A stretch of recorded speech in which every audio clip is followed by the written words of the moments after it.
வணக்கம். Welcome to கதை திரட்டு. இந்த வீடியோவில் நம்ம என்ன கதை கேட்க போகிறோம்னா, ஐயாரப்பன் வீடு கதையின் 12வது பகுதி. நம்ம சேனலை இதுவரைக்கும் சப்ஸ்கிரைப் பண்ணாதவங்க சப்ஸ்கிரைப் பண்ணுங்க. பக்கத்தில் இருக்கிற பெல் ஐக்கானை கிளிக் பண்ணி ஆல்ங்கிற ஆப்ஷனை ப்ரெஸ் பண்ணுங்க. ஸோ தட் நான் போடுற கதைகளை உடனுக்குடனே நீங்கள் கேட்கலாம். வாங்க கதைக்குள்ளே போகலாம்.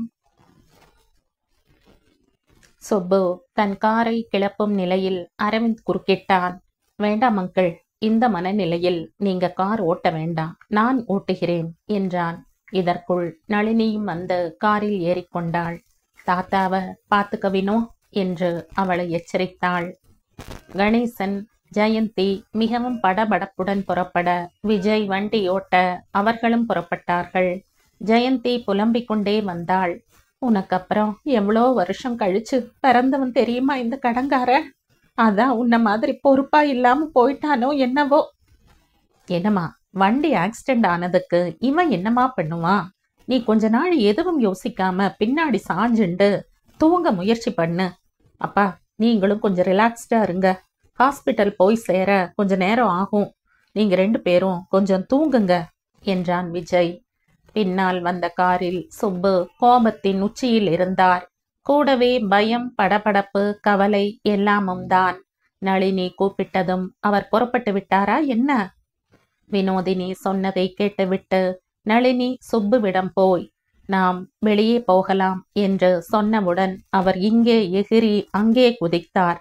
ஆனால் நளினி கை கூப்பி அழுது, தயவு செஞ்சு என்னோட வாங்க, நான் தான் கவனமாயிருந்திருக்கணும், என் தப்ப ஒத்துக்கிறேன், நீங்க என்ன தண்டனை கொடுத்தாலும் நான் ஏத்துக்கிறேன், என் மேல கோபம் ஒரு பக்கம் இருக்கட்டும், இப்போ தயவு பண்ணி என்னோட வாங்க, நான் வழியில எல்லாத்தையும் சொல்றேன் என்றெல்லாம் பல விதமாக கெஞ்ச சுப்பு புறப்பட்டார். முன்னாடி உட்கார போன சுப்புவை, அங்கிள் நீங்க பின்னாடி ஆன்ட்டியோடு உட்காருங்க என்றான் அரவிந்த். சரி என்று பின் சீட்டில் உட்கார்ந்தார் சுப்பு. எங்க போகணும் அங்கிள் என்று கேட்டான் அரவிந்த். விவேக்க சேர்த்திருக்காங்களே அந்த ஆஸ்பத்திரிக்கு போப்பா என்றாள் நளினி. அவளை கேள்விக்குறியோடு பார்த்தனர் ஆண்கள் இருவரும். காரணமாத்தான் சொல்ற அரவிந்த், பிளீஸ் அங்கேயே போய என்றாள். ஒன்றும் புரியாமல் அவள் சொன்னாளே என்று அங்கேயே காரை செலுத்தினான் அரவிந்த். சுப்புவின் பார்வையில் இருந்த கேள்வியை புரிந்து கொண்ட நளினி வினோதினி சொன்ன எல்லாவற்றையும் அவரிடம் கூறினாள். சுப்புவிற்கு தலை சுற்றியது, ரொம்பவும் எரிச்சல். கூடவே இதையும் சொன்னாள் நளினி.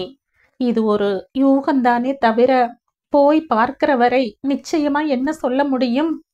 எல்லாவற்றையும் நினைத்து பார்க்கையில் இப்படியும் இருக்கலாமோ என்று சுப்புவிற்கும் தோன்றியது. தன்னை ஒருவாறு தேற்றி கொண்டவர் என்னதான் நளினியின் மீது கோபமாக இருந்தாலும் அழுது கொண்டே வந்த நளினியை தன் தோளில் சாய்த்து கொண்டு சமாதானப்படுத்தி கொண்டே வந்தார். இருவரும் சற்று கண் அயர்ந்திருக்க வேண்டும். திடீரென்று கார் நின்றதும் இருவரும் கண் விழித்தனர். இதான் அந்த ஹாஸ்பிட்டல் என்றான் அரவிந்த். திருமலா ஹாஸ்பிட்டல் என்று போர்டு போட்டிருந்தது. பிறகுதான் அங்கு கணேசனின் காரும் இருப்பதை பார்த்தனர். அவர்களும் அப்போதுதான் அங்கு வந்திருக்க வேண்டும். சுபுவின் காரை பார்த்ததும் கணேசன், என்னப்பா சுபா வந்துட்டாளா, நீ இங்க வந்துட்ட என்று கேட்டார். அது அது வந்து என்று சுப்பு இழுத்தார். அதற்குள் விசாரிக்க உள்ளே போயிருந்த விஜய், பா இங்கதான், உள்ள வாங்க என்றான். உள்ளே பாய்ந்தாள் ஜெயந்தி. கூடவே கணேசனும் போக அவர்களை முந்திக் கொண்டு உள்ளே நுழைந்தாள் நளினி. தயங்கி தயங்கி உள்ளே நுழைந்தார் சுப்பு. உள்ளே இருப்பது தன் பெண்ணாக இருந்தால் நல்லதா இல்லாவிட்டால் நல்லதா என்று அவருக்கு புரியவில்லை. வார்டுக்குள் நுழைந்த அவர்கள் படுத்திருப்பது தங்கள் பெண்தான் என்று தெரிந்ததும் திகைத்து போனார்கள். இவளும் விவேக்கும் எதற்காக இவ்வளவு தூரம் வந்தார்கள் என்பது புரியவில்லை. இதனுடைய பின் விளைவுகள் எப்படி இருக்கும் என்பதும் புரியவில்லை. சுபாவை பார்த்ததும் நளினி பெரிதாகவே அழுதுவிட்டாள்.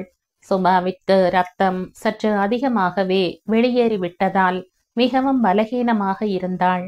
நளினி அவள் பக்கத்தில் போய் உட்கார்ந்து, சுபா என் கண்ணே எப்படிமா இருக்க என்று ஆதரத்துடன் அவள் தலையை கோதிக்கொண்டே கேட்டாள். மெதுவாக கண் விழித்த சுபா, அம்மா நீயா வெரி சாரிம்மா, மன்னிச்சுக்கோ. விவேக் எங்கம்மா? ரொம்ப அடியா அவருக்கு? அவர் உயிருக்கொன்னும் ஆபத்தில்லையே, எப்படி இருக்கார் என்று கேட்டாள். அவள் கேட்ட விதத்திலிருந்தே நளினிக்கு எல்லாம் புரிந்துவிட்டது. நேற்று வரை குரங்கு, சிடுமூஞ்சி, டேய் வெளியில வாடா என்றெல்லாம் சண்டையும் பூசலமாக இருந்திருக்கிறார்கள். இன்றைக்கு அவராம் அவர். திகைத்து போய்விட்டாள். 2 படுக்கை தாண்டி விவேக் சுபா சுபா என்று முனகிக் கொண்டே படுத்திருந்தான். கணேசன் ஜெயந்திக்கு முகத்தில் ஈ ஆடவில்லை. இருவருக்கும் நிறைய காயங்கள் இருந்ததால் சலைன் ஏற்றி கொண்டிருந்தார்கள். அதற்குள் அரவிந்த் வந்து எல்லோரையும் கூப்பிட்டான். வெளியே அந்த கிராமத்து ஜனங்கள் 4 பேர் இருந்தனர். இவங்க தான் விவேக்கையும் அந்த பெண்ணையும் காலையில பார்த்து இங்கு அழைச்சு வந்து சேர்த்தது என்றார் டாக்டர். கண்களில் நீர் மல்க கை கூப்பி அவர்களை வணங்கிய விஜய், ஐயா, நீங்க செஞ்ச இந்த உதவிய நாங்க எங்க ஆயுள் உள்ளவரை மறக்க மாட்டோம். தயவு செஞ்சு இந்த பணத்தை பெற்றுக்கொள்ள வேணும் என்று சொல்லி தன் சட்டை பையில் இருந்து ரூபாய் 1000 எடுத்து கொடுத்தான். பணமெல்லாம் வேண்டாம் சார். ஏதோ கண்ணு முன்னாடி 2 பேர் உயிருக்கு போராடி கொண்டிருக்கும் போது பார்த்துட்டு சும்மா போக முடியுங்களா எங்களால? முடிஞ்ச சின்ன உதவியைத்தான் சார் செஞ்சோம். மனுஷனுக்கு மனுஷன் செய்ய வேண்டிய இந்த மாதிரி உதவிக்கெல்லாம் பணம் கொடுக்காதீங்க, நாங்க வாங்க மாட்டோம் என்றார் அதில் வயதில் பெரியவராக இருந்த ஒருவர். அப்படி இல்லையா, இந்த காலத்துல இந்த மாதிரி விபத்துக்களை பார்க்கறவங்க உதவி செஞ்சா எங்க தங்களை கோர்ட்டுக்கு இழுத்தடிச்சிடுவாங்களோன்னு பயப்பட்டு சும்மா பார்த்துட்டே போயிடுவாங்க. உங்களை மாதிரி மனிதாபிமானம் உள்ளவங்க ரொம்ப குறைச்சலாத்தான் இருக்காங்க. மேலும் நீங்க 2 ஆட்டோவில் அத்தனை தூரம் இவங்களை கொண்டு வந்து சேர்த்திருக்கீங்க. அந்த செலவுக்காவது நீங்க இந்த பணத்தை வாங்கிக்கத்தான் வேணும், மறுக்காம வாங்கிக்கோங்க என்று வற்புறுத்தி கொடுத்தான். அவர்களும் வாங்கி கொண்டார்கள். ஏதோ அவங்க சின்ன வயசு, புருஷனும் பொண்டாட்டியுமா நல்லபடியா எழுந்திருக்கோணும், அதுதான் எங்களுக்கு வேண்டியது என்றார்கள். இவர்கள் ஒருவர் முகத்தை ஒருவர் பார்த்து கொள்ள, ஒன்றுமில்லை ஐயா, ரொம்ப நன்றி என்று சொல்லி கை கூப்பினாள் ஜெயந்தி. சார், அவரோட மோட்டார் சைக்கிள் ரொம்பவே டேமேஜ் ஆகியிருக்குதுங்க. அதை இங்க பக்கத்துல ஒரு மெக்கானிக் ஷாப்ல தான் கொடுத்துருக்கோம். நம்பகமான ஷாப்பு தான். அட்ரஸ் கொடுத்தீங்கன்னா ரிப்பேர் பண்ணி வண்டியை கொண்டு வந்து கொடுக்க சொல்றோம் என்றனர். ரொம்ப நன்றிங்க உங்க உதவிக்கு. இதுக்கு நாங்க என்ன பிரதி உபகாரம் செய்ய முடியும்? தோ என் கார்டு. ரிப்பேர் ஆனதும் கொஞ்சம் அந்த மெக்கானிக்க என் நம்பருக்கு ஃபோன் செய்ய சொல்றீங்களா என்றான் விஜய். இதற்குள் அங்கிருந்த டாக்டர் அரவிந்தும் ஒரு டாக்டர் என்று தெரிந்ததும் அவனிடம் விளக்கமாக சொன்னார். அந்த பெண் இடது பக்கமா விழுந்திருக்கா. வேகமா ரோடில் போய் கொண்டிருந்த அவங்க கட்டுப்பாடு இழந்து வண்டியோட விழுந்திருக்காங்க. அந்த பெண் கையில போட்டிருந்த கண்ணாடி வளையல் உடைந்து கையில குத்தி நிறைய கிழிச்சிருக்கு. தவிர தோள் பட்டையில சதை கிழிந்து ரத்தம் வந்திருக்கிறது. இடது தொடையிலும் நல்ல காயம். விவேக் மல்லாந்து விழுந்திருக்க வேண்டும். நல்ல வேளையாக ஒரு அடர்த்தியான குத்துச்செடி அங்கிருந்ததுனால தலையில அடி பலம் இல்ல, முதுகுல தான் அடி. ஆனா பெரிய எலும்பு முறிவு ஆகி இருக்கிறார் போல தெரியவில்லை. எப்படியும் உங்களுக்கு போன் வந்து நீங்களும் வந்துட்டீங்க. இங்க கொண்டு வந்து 2 மணி நேரம்தான் ஆச்சு. அவசரமா செய்ய வேண்டிய சிகிச்சை எல்லாம் செய்துட்டோம். ஹஸ்பண்ட் ஒய்ஃப் 2 பேருக்குமே சலைன் ஏத்திக்கிட்டு இருக்கோம். எப்படியும் ஒரு மல்டி ஸ்பெஷாலிட்டி ஹாஸ்பிட்டலுக்கு கொண்டு போனீங்கன்னா எல்லா டெஸ்டும் அங்கேயே எடுத்து பார்த்துடலாம். இந்த சலைன் பாட்டில் இறங்கின உடனே நீங்க இவங்களை கூட்டிக்கிட்டு போயிடலாம். கார்லேயே கூட்டிக்கிட்டு போயிட முடியுமா டாக்டர் என்று கணேசன் கேட்டார். தாராளமா முடியும். பின் சீட்ல படுக்க வச்சு யாராவது ஒருத்தர் பின் சீட்ல உட்கார்ந்து போகலாம். போகும்போது மேடு பள்ளம் பார்த்து ஓட்டிக்கிட்டு போங்க. ரொம்ப தேங்க்ஸ் டாக்டர் என்று சொல்லி நர்ஸ் கொடுத்த பில்லை காட்டினார். பில்லை கட்டினார் கணேசன். 2 பேருக்கும் பில் ஒன்றாகவே வந்தது. அவர்கள் எல்லோரையும் பொறுத்தவரை அடிபட்ட இருவரும் கணவன் மனைவிதானே. அதற்குள் விவேக்கின் செல்போனில் யாரோ கூப்பிடுகிறார்கள் என்று நர்ஸ் கொண்டு வந்து கொடுத்தாள். அசோக் காலிங் என்று செல்போன் சொல்லியது. போனை வாங்கி கொண்ட விஜய் அதை ஆன் செய்தான். ஏண்டா அறிவு கட்டவன, உனக்கு போன் பண்ணி பண்ணி கை அசந்து போயிடுத்து. உனக்கு ஏதாவது பொறுப்பு இருக்கா? என்னடா ஆச்சு உனக்கு? நீயும் சுபாவும் வரல, போனையும் எடுக்கல. இன்னைக்கு ரெஜிஸ்டர் ஆபீஸ்க்கு போகணுமா இல்ல கல்யாணமே கேன்சலா? உனக்காக எல்லா ஏற்பாடுகளும் செஞ்சு வச்சிருக்க. இங்க பதில் சொல்லுடா இடியட். யாருடன் பேசுகிறோம் என்று கேட்டு கொள்ளாமலேயே அவன் பாட்டுக்கு பேசிக்கொண்டே போனான். இதப்பா, போனை வச்சிடாத. நான் விவேக் இல்ல, அவனோட அண்ணா விஜய் பேசுறேன். விவேக்கும் சுபாவும் நேற்றுக்கு ராத்திரி உங்க வீட்டுக்கு தான் புறப்பட்டாங்களா என்று கேட்டான். எதிர்முனையில் சற்று நேரம் பதில் இல்லை. பிறகு, ஆமா சார், அது வந்து அது வந்து என்று இழுத்தான் அசோக். இத பாருப்பா, இனிமே நீ தயங்க வேண்டாம். இப்போ நீ பேசினதிலிருந்து முழுசா எல்லாம் புரிந்து விட்டது. ராத்திரி அவங்க மோட்டார் சைக்கிள்ல வரும்போது ஆக்சிடென்ட் ஆகி இருக்கு. ரோட்ல போன சில நல்லவங்க பார்த்து பக்கத்துல இருக்கிற ஒரு ஹாஸ்பிட்டல்ல சேர்த்து எங்களுக்கு தகவல் கொடுத்தாங்க. நாங்க வந்து அவங்கள கூட்டிக்கிட்டு போய்கிட்டு இருக்கோம் என்றான் விஜய். ஐயோ, ஆக்சிடெண்டா? எப்படி இருக்காங்க சார் அவங்க? ஆபத்து ஒண்ணுமில்லையே என்று பதற்றத்துடன் கேட்டான் அசோக். பதட்டப்படுறதுக்கு ஒண்ணும் இல்லப்பா, ஆனா 2 பேருக்குமே நல்ல அடி. நீ ஒன்று பண்ணு, ஒரு 2 நாள் கழிச்சு பேசு என்று சொல்லி போனை கட் செய்து விட்டான். வீட்டுக்கு போகும்போது கணேசன் காரில் ஜெயந்தி விவேக்குடன் சுப்புவையும் உட்கார சொல்லி விஜய் காரை எடுத்தான். சுப்பு காரை அரவிந்த் ஓட்ட சுபாவை பின்பக்கம் படுக்க வைத்து கொண்டு நளினி உட்கார முன்னால் கணேசன் உட்கார்ந்து கொண்டார். இப்போது வினோதினி சொன்னதெல்லாம் சுப்பு தம்பதியினர் கணேசன் தம்பதியினருக்கு சொல்ல வேண்டியிருந்தது. தயங்கி தயங்கி நளினி கணேசனிடம் விவரம் சொன்னபோது கணேசனுக்கு அதிர்ச்சி தாங்கவில்லை. இன்னொரு காரில் சுப்பு கோபமாய் பல்லை கடித்து கொண்டு ஜெயந்தியிடம் தான் இந்த காதல் விஷயத்தை புரிந்து கொண்டவரை விட்டு விட்டு சொன்னார். விஜய் அசோக்கிடமிருந்து வந்த போன் காலை பற்றியும் சொன்னான். அப்போதுதான் ஜெயந்தி சொன்னாள், நிஜந்தா, ஷோபா கூட சொன்னாள், இந்த பெண் சுபா இப்ப கொஞ்ச நாளா நிறைய நம் வீட்டுக்கு வந்து போறதில்ல.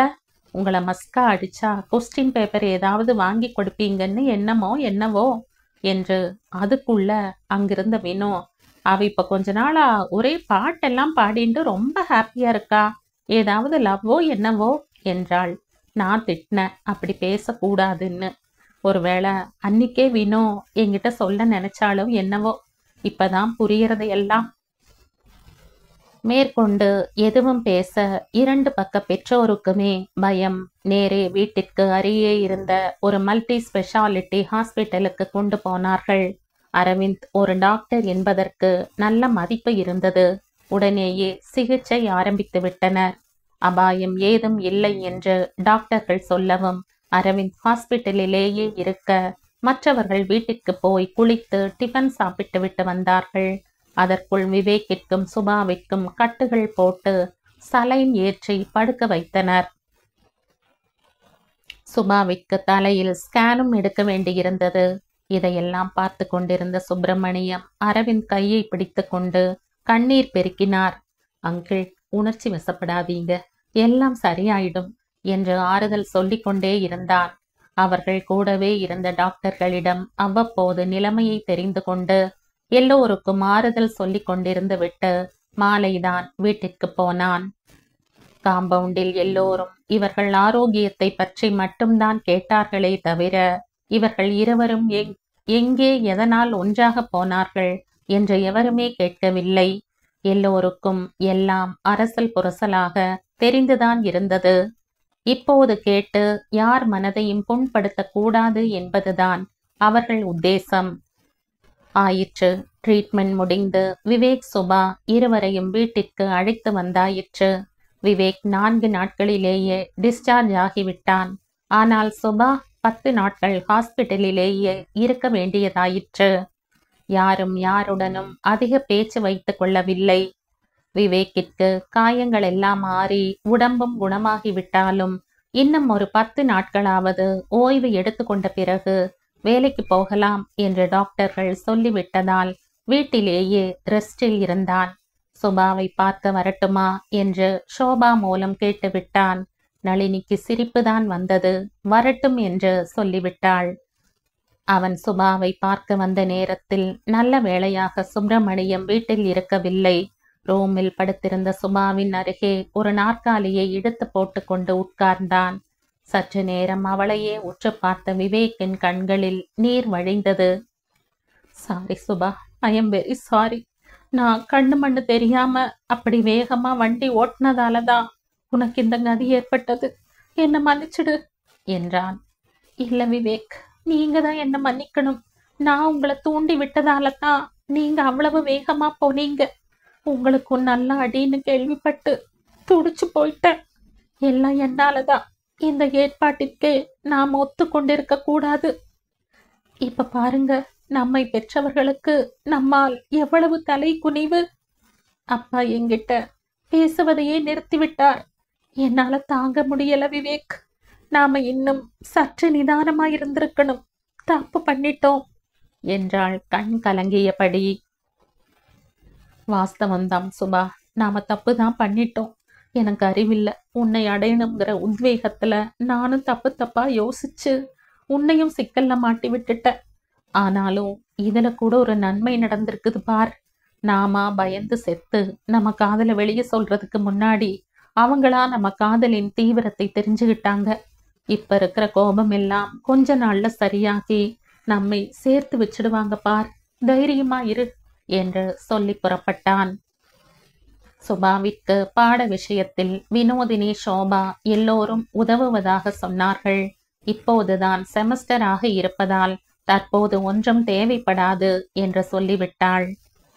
அரவிந்த் இத்தனை உதவிகள் செய்யும் போதெல்லாம் அவன் மனதில் ஒரு எண்ணம் ஓடிக்கொண்டுதான் இருந்தது. இதுவரை சுபா விவேக் காதல் விவகாரம் தெரிந்த பின் ஐயாரப்பன் காம்பவுண்டில் யாரும், குறிப்பாக சுபா விவேக் இருவரின் அப்பா அம்மாக்களும் சிரித்தே அவன் பார்க்கவில்லை. அவசியத்திற்கு பேசிக் கொண்டார்களே தவிர அவரவர் வேலைகளை எந்திரம் போல் பார்த்து கொண்டிருந்தனர். நாளை தானும் திவ்யாவும் காதலிப்பது தெரிந்தாலும் எல்லோரும் இப்படித்தான் இருப்பார்களா என்பதுதான் அந்த சந்தேகம். ஆனால் இவர்களைப் போல் இல்லாமல், நாங்கள் பெரியவர்கள் சம்மதம் இல்லாமல் படிப்பை முடிக்காமல் கல்யாணம் செய்து கொள்ள அவசரம் காண்பிக்க மாட்டோம் என்றும் நினைத்து தன்னை சமாதானப்படுத்தி கொண்டான்.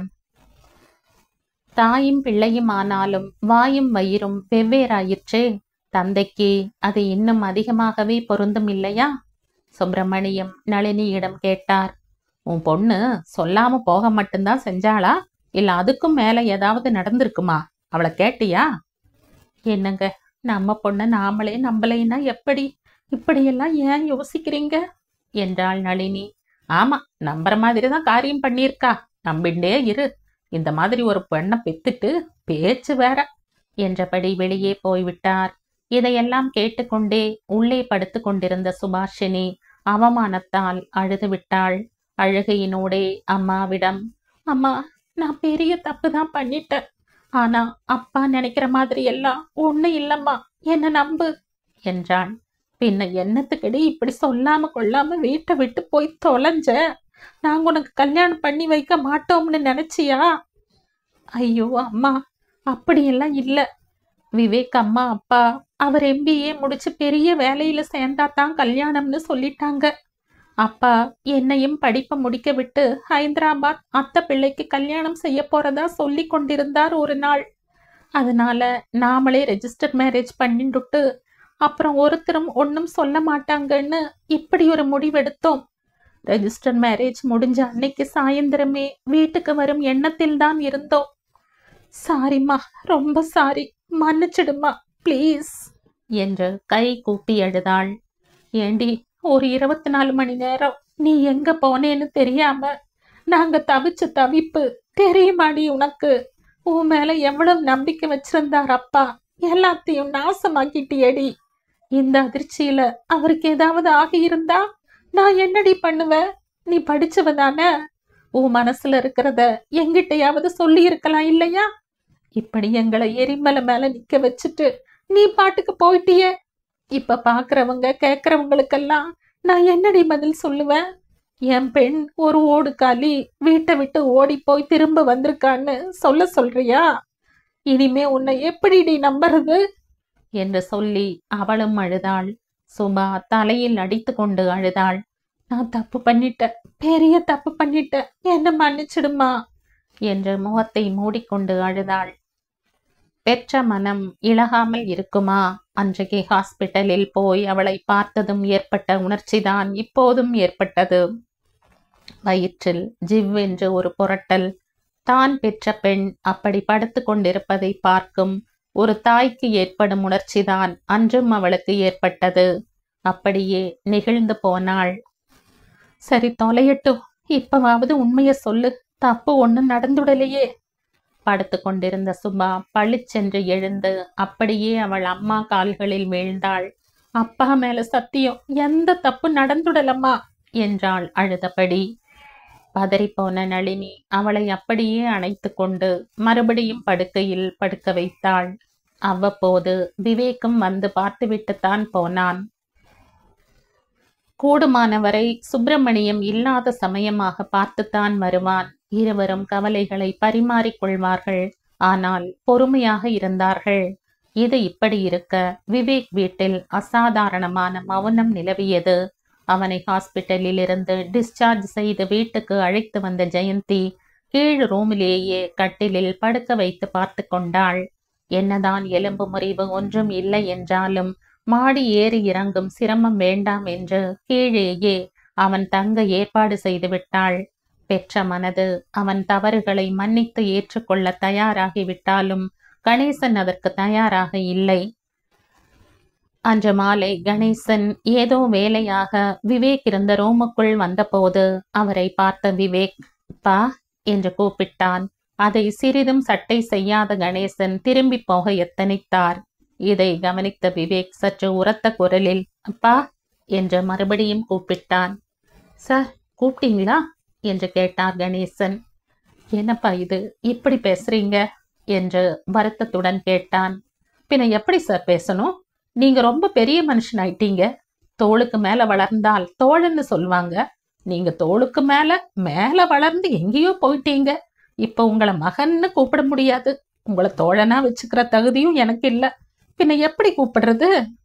விவேக் கன்னத்தில் அறைப்பட்டது போல மிரண்டான். பா, என்ன மன்னிச்சிடுங்கப்பா. நான் பண்ணது பெரிய தப்புதான். அதுக்காக இப்படியெல்லாம் பேசாதீங்கப்பா என்றான். கணேசன் ஆவேசமானார். இப்போதெல்லாம் நீ ரொம்ப பெரிய லெவல்ல திங்க் பண்ண ஆரம்பிச்சிருக்க.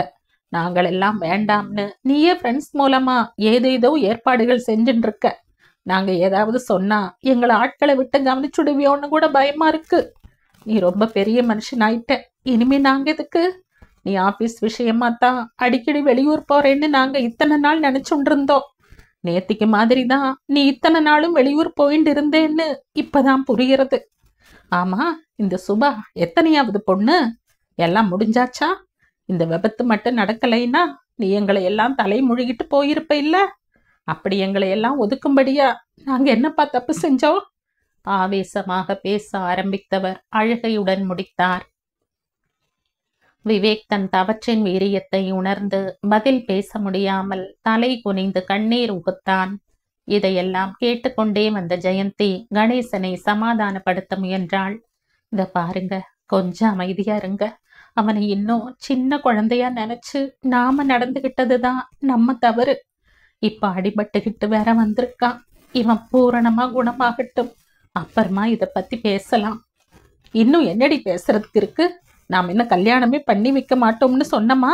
இன்னும் மேல படிச்சு ஒரு நல்ல வேலைக்கு போன பின்னாடி பண்ணிக்கலாம்னு சொன்னதுல என்ன தப்பு? அதுக்காக இப்படி நம்ம காம்பவுண்ட் பொண்ணோடையே இப்படி அசிங்கப்பட்டு சேச்சே, மானமே போயிடுத்து. இப்போ அந்த நல்ல மனுஷ சுப்புவுக்கு என்ன பதில் சொல்றது? எல்லாம் பகவான் ஒரு நல்ல வழி காட்டுவார். நீங்க அமைதியா இருங்க என்று சமாதானப்படுத்தினாள். என்னவோ போ, இன்னும் என்னென்ன கன்றாவிகளை எல்லாம் பார்க்கணுமோ, எல்லாம் நாம பண்ண பாவம் என்று சொல்லிவிட்டு கோபத்துடன் அங்கிருந்து சென்று விட்டார். மொத்தத்தில் ஐயாரப்பன் காம்பவுண்டில் எல்லார் மனதிலும் என்னென்னவோ கேள்விகள் இருந்தாலும் எல்லோரும் ஏதும் நடக்காதது போல அவரவர் வேலையை பார்த்து கொண்டிருந்தனர். காவ்யா 2 நாட்களாகவே ஏதோ பேய் அறைந்தவள் மாதிரி இருந்தாள். பார்த்தால் அந்த மாற்றம் தெளிவாகவே தெரிய, லக்ஷ்மி பெண்ணை என்ன ஆச்சுமா என்று இந்த 2 நாட்களில் பல தடவை கேட்டுவிட்டாள். ஒண்ணுமில்லம்மா என்பதை தவிர வேறு பதில் ஏதும் வரவில்லை. சீனிவாசனே கேட்டுவிட்டார். என்ன ஆச்சு இந்த காவ்யாவுக்கு? ஏன் இப்படி குரங்க சாக கொடுத்த ஆண்டி போல இருக்கா என்று. அவளை கேட்டா ஒண்ணுமில்லைங்கிறா. ஆனா என்னமோ சரியில்லைன்னு தோணுது, பார்க்கலாம் என்றாள் லட்சுமி. ஆனாலும் அவளால் சும்மா இருக்க முடியவில்லை. ரம்யாவை கேட்டாள். இவளுக்கு என்னடியாச்சு? ஏதாவது பரீட்சையில ஃபெயில் ஆயிட்டாளா? டீச்சர் யாராவது ரொம்ப திட்டாங்களா? மா, அதெல்லாம் இல்ல. அவன் மேல எல்லா லெக்சரருக்குமே நல்ல அபிப்பிராயம். அவன் நன்னா படிக்கிறவ கூட. அதனால நீ சொன்ன 2 காரணமும் இருக்க சான்ஸே இல்ல. அப்ப வேற என்னவா இருக்கும்? ஒருவேளை இவளும் காதல் கீதல்னு ஆரம்பிச்சிருக்காளா? அதான் மூட் ஆஃபா? ஐயோ அம்மா, அவ இன்னும் சின்ன குழந்தம்மா. அவளை போய் சந்தேகப்படுறியே. ஆமாண்டி, நாமெல்லாம் குழந்தைன்னு நினைச்சுக்கிட்டு இருப்போம். கடைசியில அது துணிஞ்சு ஏதாவது செஞ்சு வைக்கும். அதான் பாக்குறமே. அதாண்டி கவலையா இருக்கு என்றாள் லட்சுமி. எந்த விஷயத்தையும் எத்தனை நாள் மூடுவது, மறைப்பது? 4ஆம் நாள் காலை காவ்யா காலேஜுக்கு கிளம்பாமல் உட்கார்ந்திருந்தாள். ஏண்டி, காலேஜ் இல்லையா இன்னைக்கு என்று லட்சுமி கேட்டதற்கு பதிலே இல்லை. என்ன காவ்யா, அம்மா கேட்டுக்கிட்டே இருக்கா, நீ பாட்டுக்கு பதில் பேசாம இருந்தா எப்படி? என்னடி ஆச்சு உனக்கு?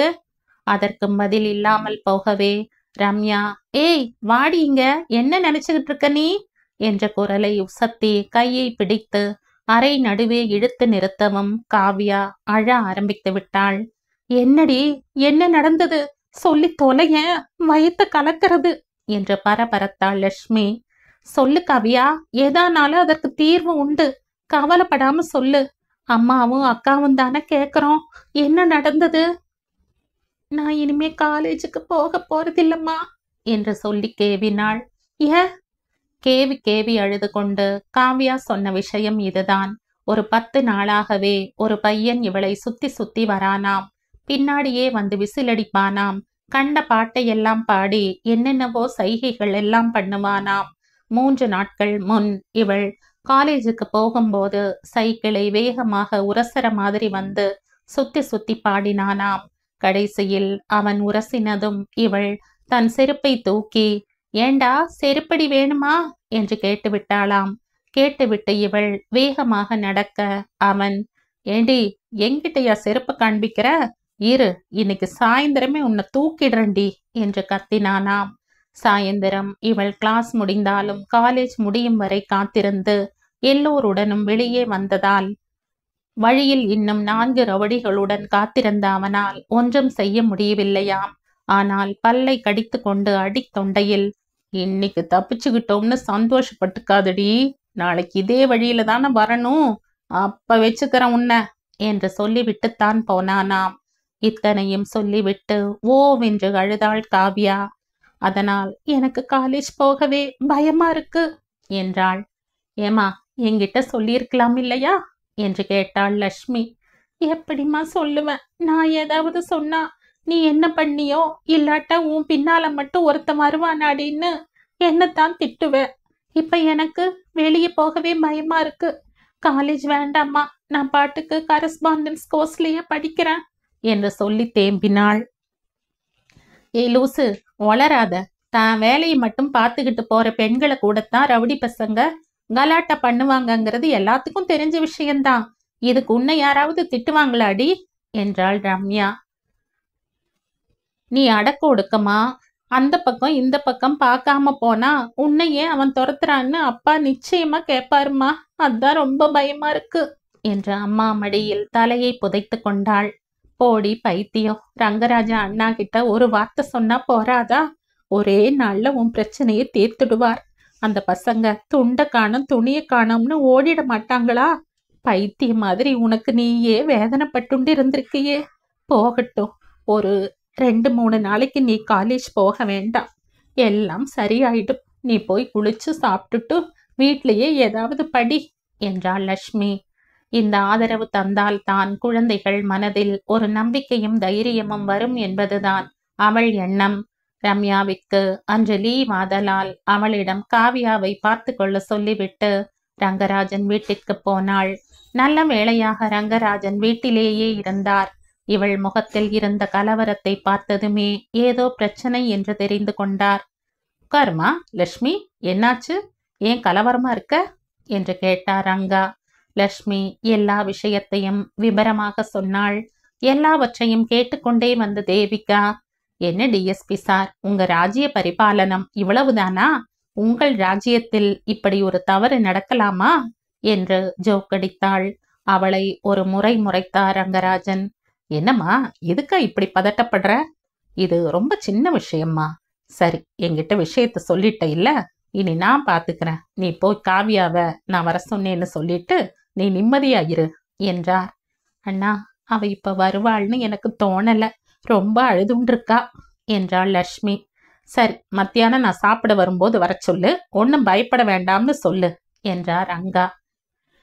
இப்படி ஒரு அண்ணா இருக்கையில என்ன குறை எனக்கு என்று நினைத்த லட்சுமி அதை வாய்விட்டும் சொல்லி ரங்கராஜனுக்கு தன் நன்றியை தெரிவித்தாள். மத்தியானம் காவியா வந்ததும் அவள் அடுத்த நாள் என்ன செய்ய வேண்டும் என்றெல்லாம் விபரமாக கூறிய ரங்கராஜன், இத பார் காவியா, பயப்படாத. நான் இருக்கும்போது உனக்கு என்ன பயம்? உன்னை யாரும் ஒன்னும் பண்ண முடியாது என்ற தைரியம் சொல்லி அனுப்பி வைத்தார். அவள் போன பிறகு தேவிகாவுடன் சற்று பேசிக் கொண்டிருந்தார். அவர் பெண் குழந்தையை விட காவியா கொஞ்சம் தானே பெரியவள். வர வர இந்த வயசு பிள்ளைகளின் அட்டகாசம் தாங்க முடியலை. எப்படி பார்த்துண்டாலும் பிராணனை வாங்குறாங்க. குந்தவையும் கவனிச்சுக்கோ. பாவம், இந்த பொண்ணுகள் எல்லாம் எங்க வீட்டுக்கு தெரிஞ்சா நாம திட்டுவோமோன்னு பயப்படுறாங்க. அதனாலதான் வீட்டுல உடனே சொல்றதில்ல. சொன்னா அவங்கள நாம நம்புவோம், துணையா இருப்போம்னு அவங்களுக்கு புரிய வைக்கணும். ஆமாங்க, ஆணோ பொண்ணோ குழந்தைகளுக்கு அப்பா அம்மா தோடர்களாக இருப்பது ரொம்ப அவசியம்தான்.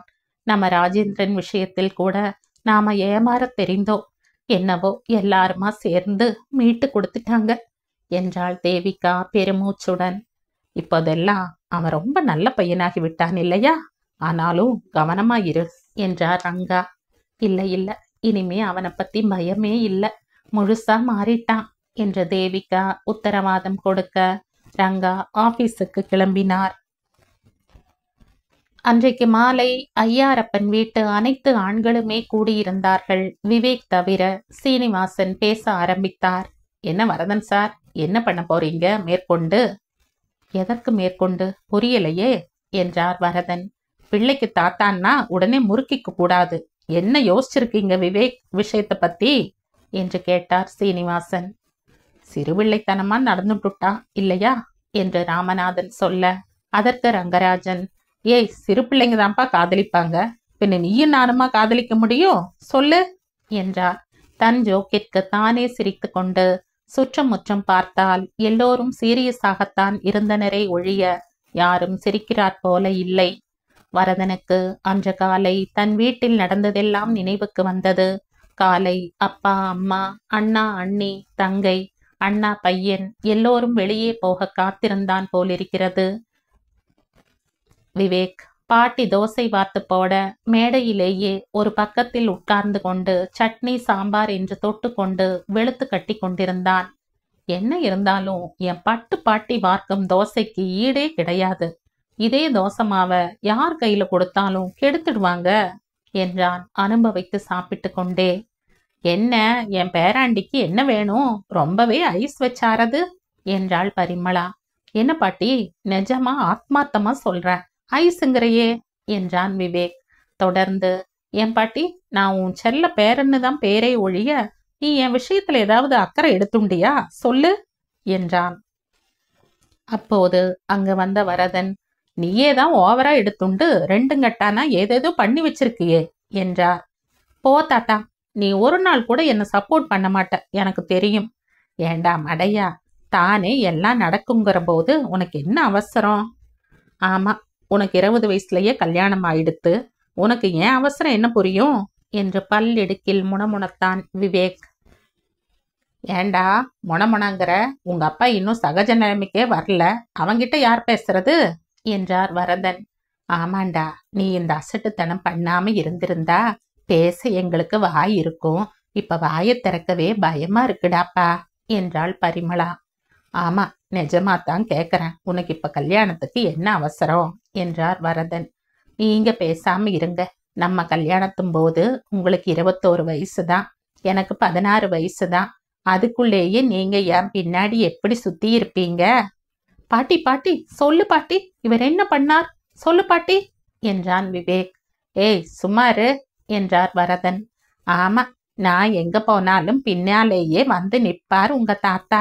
ஐயங்கடை தெருவா, காமாட்சி அம்மன் கோவிலா, சிவகங்கை குளத்துக்கு தண்ணி எடுக்க போனமா, எங்க போனாலும் சரி அத்தை பொண்ணு தானேன்னு சின்ன வயசுல இருந்தே தன் பெண்டாட்டின்னு நினப்பு.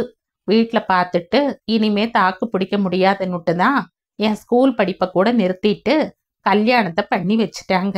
அப்படி படுத்து இருக்கார் உங்க தாத்தா என்ற பாதி வெட்கமும் பாதி பெருமையுமாக சொன்னாள் பரிமளா.